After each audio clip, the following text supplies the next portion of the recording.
Hi, and welcome to Hope for the Family, a podcast from the Magdalen House, a recovery community for alcoholism. We're a 501c3 nonprofit in Dallas, Texas, lovingly known by many as Maggies. Every first and third Wednesday, we drop a new episode from one of our 3 podcast series. In Hope for the Family, recovered family members from our community share how they've been able to find peace and freedom as the loved ones of an alcoholic. For more information about family support, including weekly meetings, please visit magdalenhouse.org/family. We're so glad you're here. Thanks for listening.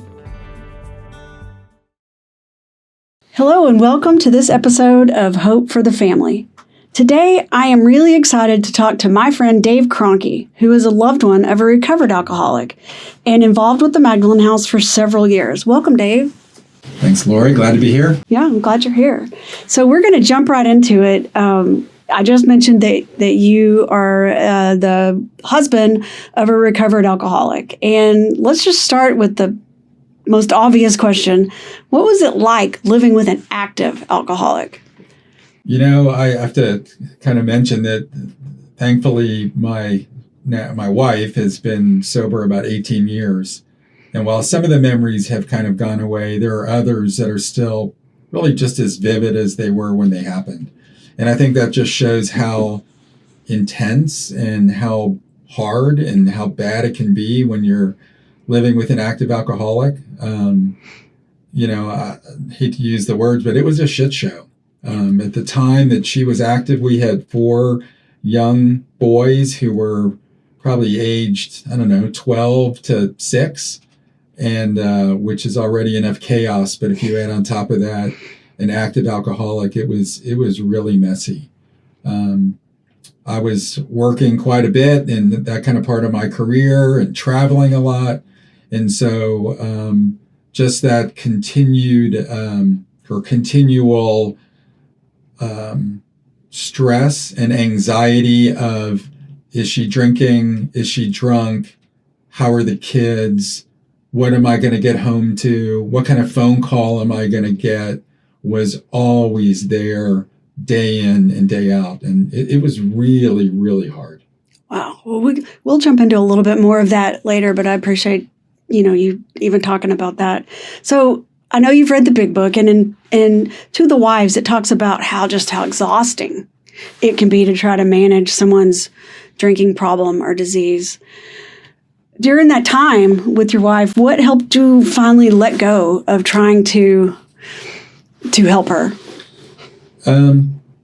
Yes, the book is exactly right, and it is exhausting. And I think that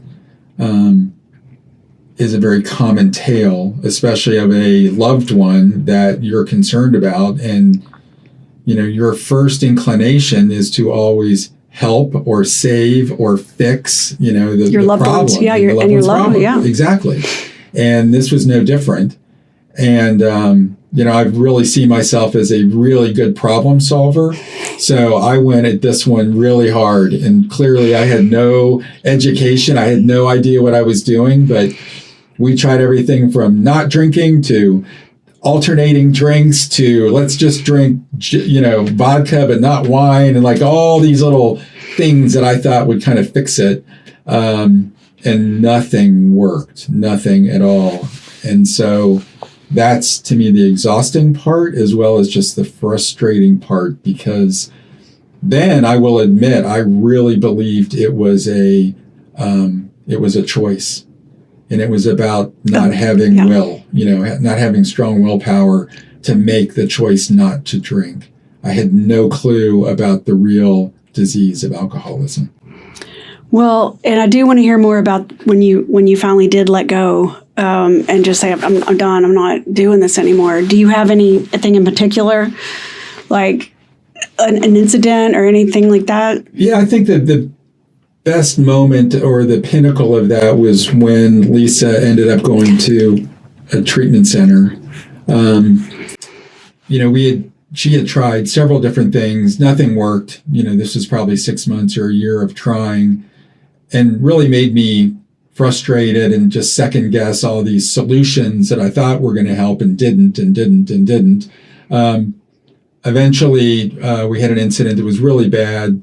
went to the hospital, and that next day we went to a treatment center, and I dropped her off. And I still remember the moment in like the check-in office where they presented me with a bill, and it wasn't covered with insurance, and it was a lot of money. And, I think Lisa was hopeful that I wouldn't write a check, but I did, because I was done and really was like, this has got to, maybe this will work. But really more than that, she said, I'm not sure I really want to stay. And my response was something like, I don't care if you stay or go, but when I leave, I'm leaving by myself. And that was your defining moment when you realized that you were done. And did you find it hard to walk away then, or did you just?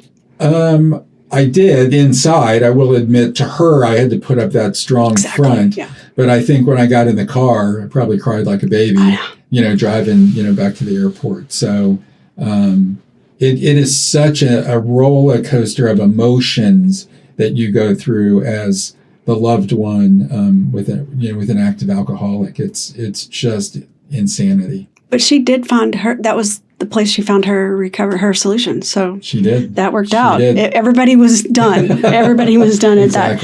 And Dave, you and I have talked several times about the stigma of alcoholism as opposed to other diseases. If one of our friends had cancer, you and I would probably organize a meal train and, we whatever. But when we find out someone has alcohol, now not us, but when the rest of the world finds out people have alcoholism, they're like, it's a stigma to it. And just like you were saying, it's a choice. And so before your wife found recovery, you just mentioned that's the way you saw it, as a choice. Can you talk a little bit about, do you have any idea how we could ever change that? Or? Yeah, I think I was very stereotypical of someone who learns that they're with an alcoholic, and there are a lot of preconceived notions about alcoholism and what it is or isn't, and the type of people that are alcoholics and that kind of thing. And there is a ton of stigma around it. It's the obvious thing is education. I think for whatever reason, we are more educated on other diseases like cancer, diabetes, things like that. And so, with education comes understanding, and that would be a big part of it. But the second part is more about that people just don't talk about it, that they're not open. Lisa has this thing that she says, which is alcoholism hides in the darkness. And it is so true that talking about it in the open, about your struggles, is really, really important.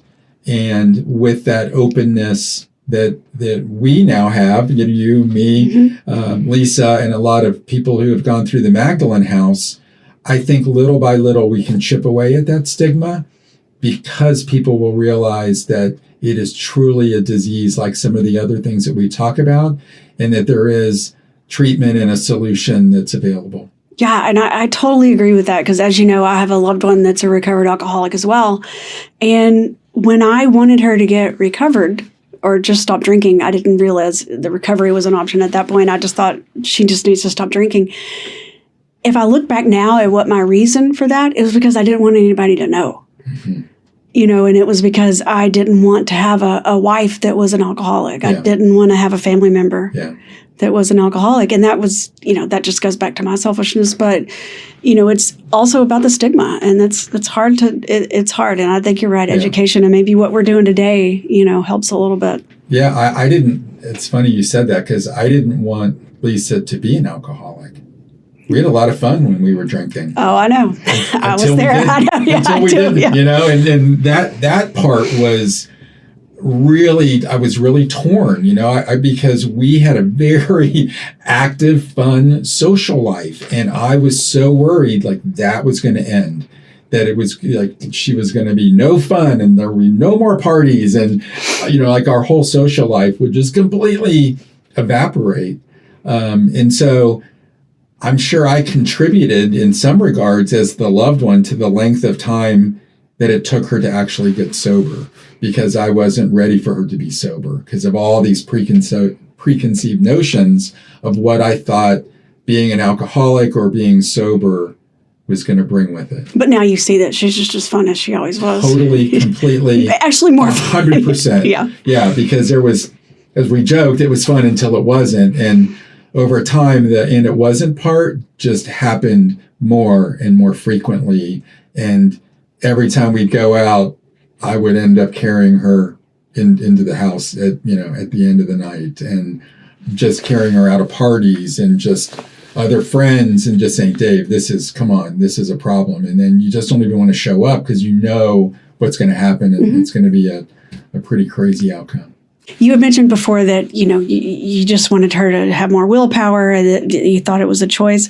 When you came to the realization, was it, right away that you came to the realization, or do you look back now and go, oh, okay, now I see? And yeah, that's a great question. I'd say a couple things contributed to that. Number one, when Lisa got back from rehab, I did go to a few meetings.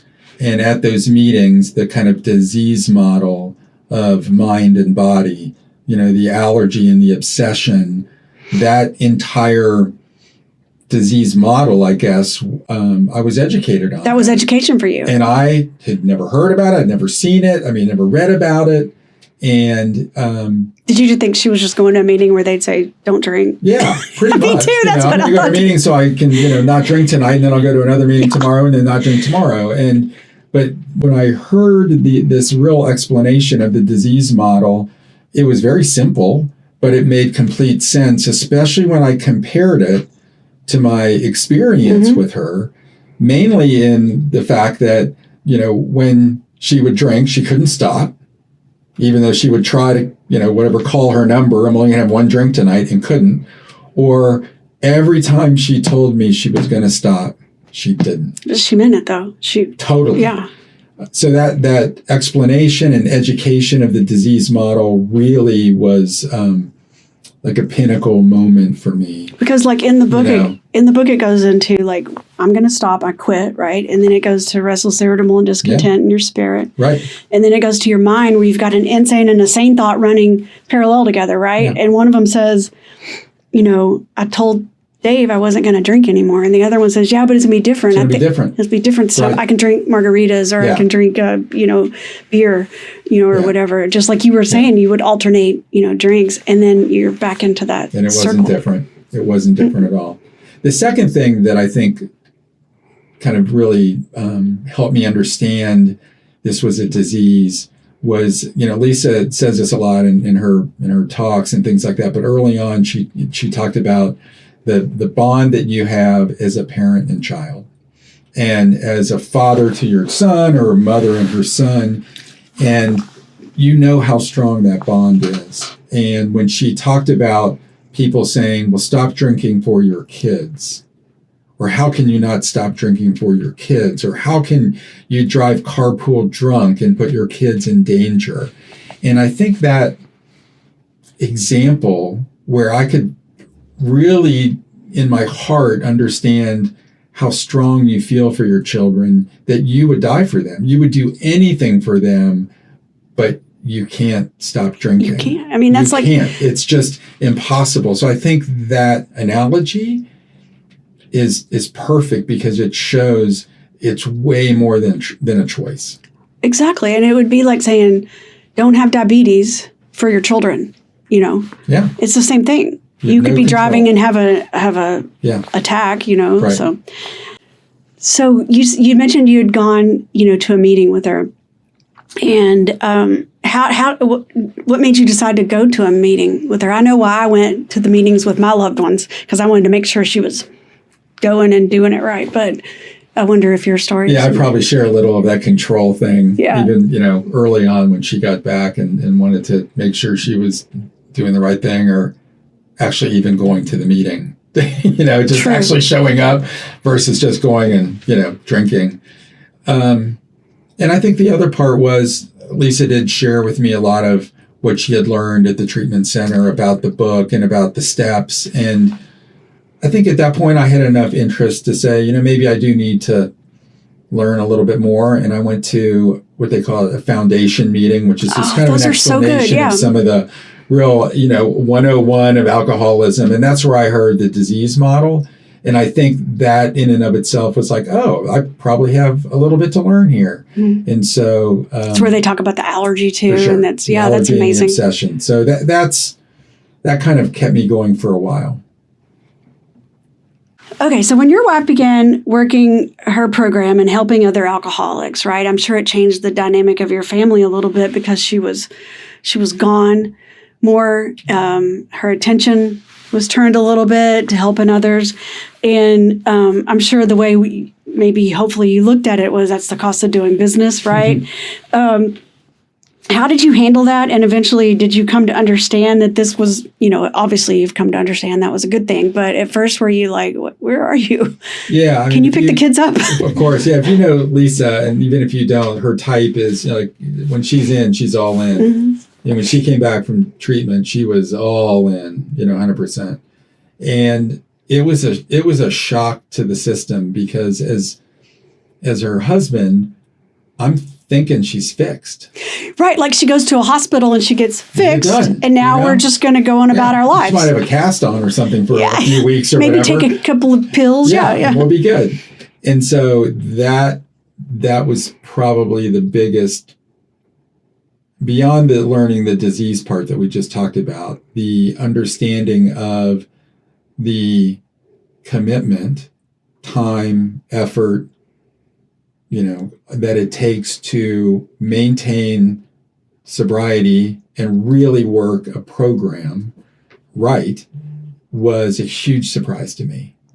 And it caused a lot of additional strain on our marriage and our relationship once she got back, mm-hmm. because she was gone all the time.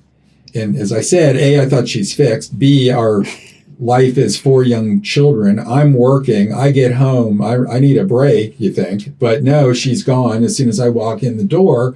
And so it was really, really hard. And, then after her not being real present while she's actively drinking, kind of even though she might be at the house, she's not there. Right. And then all of a sudden, physically, when she gets back, she's gone. And I had built up a ton of resentment over that, for sure.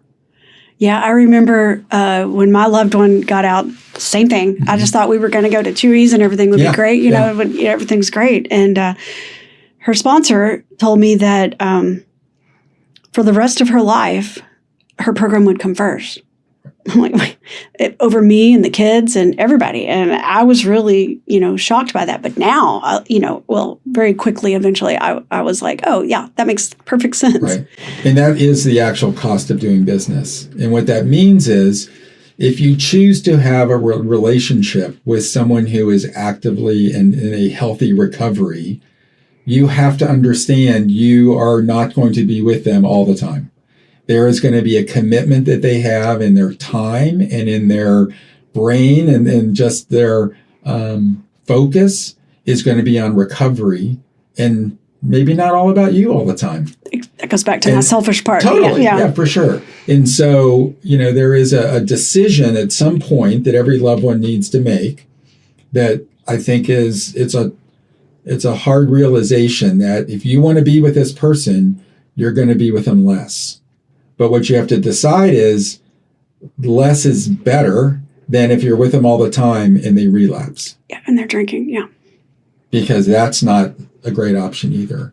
So even though I might be with Lisa less in terms of just time, that the quality of that time is much, much higher.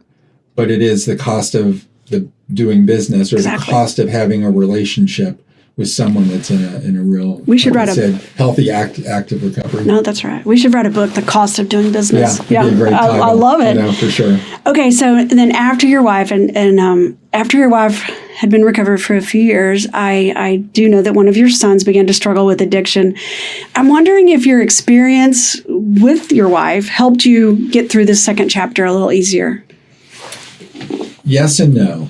I think it helped us understand that it may not be a choice in the willpower part that we talked about earlier, which helps, but man, it's still your child.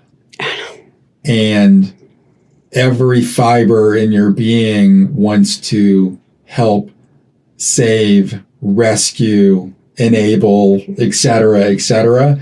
And so we definitely had our version of that. I won't say we handled it perfectly, but I think we handled it a little, better than the average person who had no experience with addiction, for sure. Yeah. But it's hard. There's no question about it. And it's not just because you understand it means you're going to be ready emotionally to not enable and handle those kind of things. So, luckily we were able to kind of head it off quickly. We did cut him off for a while, but he came around and decided to go to treatment, went away, and basically is recovered. Okay, so you said, talking a little bit more about your son, you said you cut him off, and I would like to know more about that because, it's interesting. When my loved one got out of treatment, her sponsor followed me out and said, if she wants to drink, you drive her to the liquor store. And I was like, okay, crazy lady, that sounds crazy. But now I look back and I see that I understand completely that sentiment because you've got to just let them go, like you were saying. And you use the words cut off. Can you elaborate a little bit more on that? And, where I would start is I would say as a parent or as a loved one, any kind of relationship, if you're not educated in true recovery and you think about how you want to help someone get sober, you can think that, but do the opposite. Because truly what they need is the opposite of what you think. What's intuitive, what's natural, what's part of your DNA as a parent or a spouse or whatever. That's the crazy part, is that you really truly need to do the opposite, because typically you don't want to cut off your kids. Like that's just something you want to do as a parent. Yeah. But, and by that, I mean everything from, where he's living at home, or he's driving your car, or you're giving him allowance or things like that.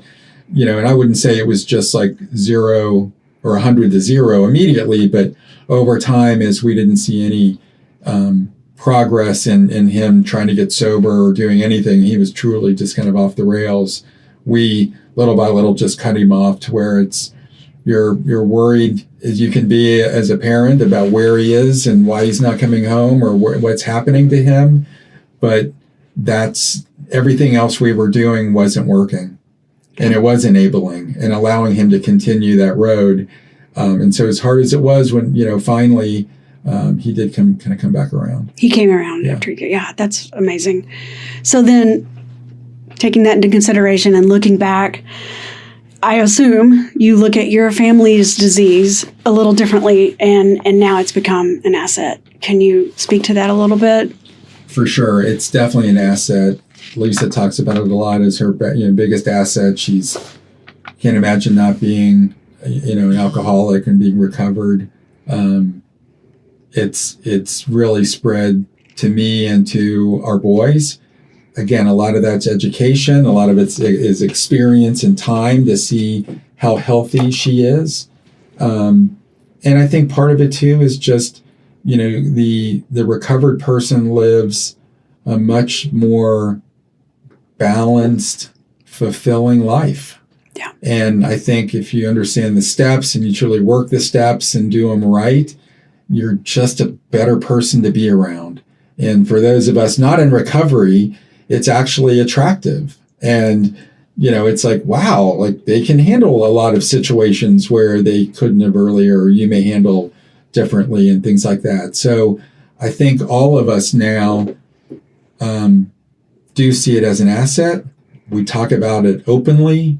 We are there to help in any way whatsoever with friends and family and neighbors and all that kind of thing. And y'all do get asked. Just Lisa, for sure. Yeah, y'all get asked all the time. I talk to a lot of husbands of when their wives are in active recovery or have come through the Magdalen House and need somebody to talk to, because we can identify with each other. Well, sure. And that leads me to, at the Magdalen House, we look at recovery as being built on a shared experience. And so you just mentioned how that you talk to husbands a lot. my question is, how do you help others in the community, and what does it actually mean to you that you do that? I know that for me, like, well, I work in advertising and I sell things to people that they might not want. So it makes me feel better when I can help people in real life. For sure. I feel the same way. I think it's the simple things we talked about before. It's really about education and helping people understand the very simple disease model of alcoholism, the idea that it's not a choice, it's not willpower, because that's usually the people I've talked to, that's where their head is. And so having that shared experience of believing the same thing and being educated about it is probably where I start. But I would also add that in some cases, the significant other or spouse or whatever is relapsing or isn't healthy, and this person still needs to get healthy themselves. Yeah. They can be mutually exclusive. If it happens together, awesome, but that's not always the case.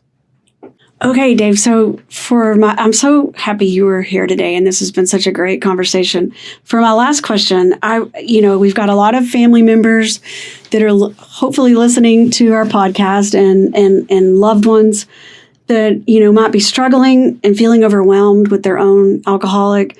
What would you say to them from your experience that would help them know that, that would give them hope and maybe growth in their own family disease? You're not alone. Alcoholism is a very lonely disease, and it's not just for the alcoholic, but it's for the family members. You feel like you're the only one who's going through this at the time. You feel because of some of the shame and stigma we talked about, that you are very cautious about who you talk to about it, even though most of your family and friends around you are very aware of what's going on, because of what's going on, socially or out in the world. But that's really the point, is you're not alone. There are a lot of us who have gone through this experience. And here at the Magdalen House, we have great resources for you. You should reach out, whether it's individually, me, you, our family support group. We can connect people. And so that's where I would start. The second is get educated. Learn about the disease model. Buy a big book. Read it, but know it was written by an alcoholic, not a family member. So there are some, angles and perspectives that are different, but it definitely can educate you on alcoholism. And I think you'll see a lot of similarity between what's in that book and what you might be experiencing, despite it being written in the 40s. Exactly. Yeah. And it's funny you mentioned, about reading the big book. I do sponsor some people in the Al-Anon program, and I tell them, read the big book. And then they come back to me and they say, okay, I read it. I read, through page 164 or whatever. And I'm like, okay. And I know you thought about your alcoholic the whole time because it was written by an alcoholic. Now go back and read it and see what you can pull out of that as well. Yeah. And so it really does have a lot for everyone. The big book does. So. Yeah. I mean, there's a part of it is just the understanding and education about the disease and that what you're going through in some weird way is normal. For this disease, yeah. For sure. And, then the second part is that there is another way of living, that if you can go through the steps, that it should be transformative. And that can be both for the alcoholic and the family member. Of course. So. Well, thank you again, Dave. I've really enjoyed this. Oh, this is great. Thanks for having me, and I loved chatting today. Thank you. Thanks for listening to Hope for the Family. If this episode has offered hope, clarity, or comfort to you, please consider making a donation to the Magdalen House. By paying it forward, you help make sure the next alcoholic gets the same chance, completely free. You can give anytime at magdalenhouse.org. We release new episodes every first and third Wednesday, so be sure to tune in. Want to learn more or stay connected? Visit magdalenhouse.org or find us on socials by searching The Magdalen House. The Magdalen House is a privately funded 501c3 nonprofit in Dallas, Texas, and every program we offer is possible because people like you choose to give. Thank you for helping us change,